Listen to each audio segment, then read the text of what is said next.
विपक्ष शुद्ध रूप से उनको मतिभ्रम हो गया है। हम लोग शुरू से कह रहे थे जनादेश का सम्मान आपको करना पड़ेगा। जनता जिस प्रकार से मोदी के पक्ष में मतदान किया, जिसका परिणाम स्वरूप है कि मैं जनता जनार्दन को साधुवाद देता हूं सिद्धपीठ हनुमानगढ़ी से, हनुमान जी महाराज की तरफ से, कि आपने चुनाव किया, सुंदर चुनाव किया और अच्छे लोगों का चुनाव किया, जिसका परिणाम स्वरूप है कि आज इस प्रकार से पूरे देश में मोदी के नेतृत्व में सरकार बनने के लिए जा रही है। विपक्ष अभी तक रोना रो रहा था कि बीजेपी नहीं आ रही है, मोदी को भगा दो, राम काल्पनिक है, राम मंदिर तोड़ देना है, क्या क्या ये लोग कहते थे। चिकित्सा, शिक्षा, रोजी रोजगार पे वार्ता ही नहीं करते थे, राम मंदिर बेकार है। तो जिसने कहा राम मंदिर बेकार, आज वो बेकार।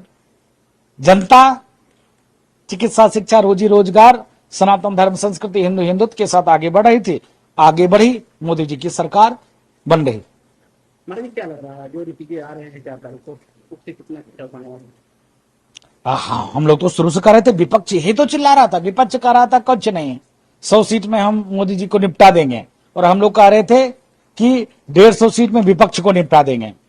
150 भी सीट अगर विपक्ष का आ जाए तो समझो जनता ने उनके ऊपर कृपा किया, क्योंकि विपक्ष जिस प्रकार से सनातन, कोरोना है, डेंगू है, मलेरिया है, राम मंदिर बेकार है, राम मंदिर तोड़ना चाहिए, अल्पसंख्यकों को आरक्षण देना चाहिए, ये सारे भाव को सनातनी समझकर भारत में रहने वाले जितने भी मतदाता थे, सारे मतदाताओं ने एक सूत्र से मोदी जी को अपना नेता माना और मोदी जी को कमल का बटन दबाकर और आशीर्वाद दिया। मुझको लगता है कि अब भारत उस वैभव पर पहुंचेगा जो पहले हुआ करता था। सनातन संस्कृति, हिंदू हिंदुत्व को लेकर, डेवलपमेंट, विकास को लेकर जिस प्रकार से भारत बढ़ रही है मोदी जी के नेतृत्व में, विपक्षी खत्म है, विपक्षी धाराशाही है, विपक्षी मुद्दा विहीन था, विपक्षी के पास कोई मुद्दे नहीं थे, विपक्षी सिर्फ सनातन को टारगेट करता था। इसके नाते हिंदू जनमानस ने विपक्षी को टारगेट किया और विपक्षी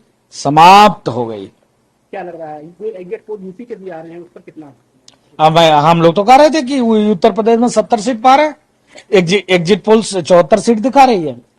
शुरू से कह रहे थे, हमने कुछ सीटें दे दी थी, वो भी सीट देने के लिए तैयार नहीं, 80 में 80 हम लोग ले रहे थे, लेकिन यह लोकतंत्र के महा उत्सव में जनता को अधिकार है अपना मतदान करने का और अपने तरीके से नेता का चुनाव करने का। मुझको लगता है जिन जिन लोगों ने विपक्ष को वोट दिया उन्होंने भगवान राम को अपनाया नहीं, उन्होंने भगवान राम का तिरस्कार किया, और उनको मनन करना पड़ेगा कि किसने राष्ट्र के लिए, किसने सनातन के लिए, किसने संस्कृति के लिए कार्य किया है, उसको मतदान करना चाहिए था। लेकिन आपने विपक्ष को कहीं कहीं आपने मत अपना प्रदान किया, ये अच्छी बात है, लेकिन आपको पुनः मैं निवेदन करूंगा कि चलिए विकास में आप सहयोग किए, कोई दिक्कत नहीं है, मोदी जी के नेतृत्व में सरकार बन रही है, और मुझको लगता है ये बहुत चौंकाने वाली है,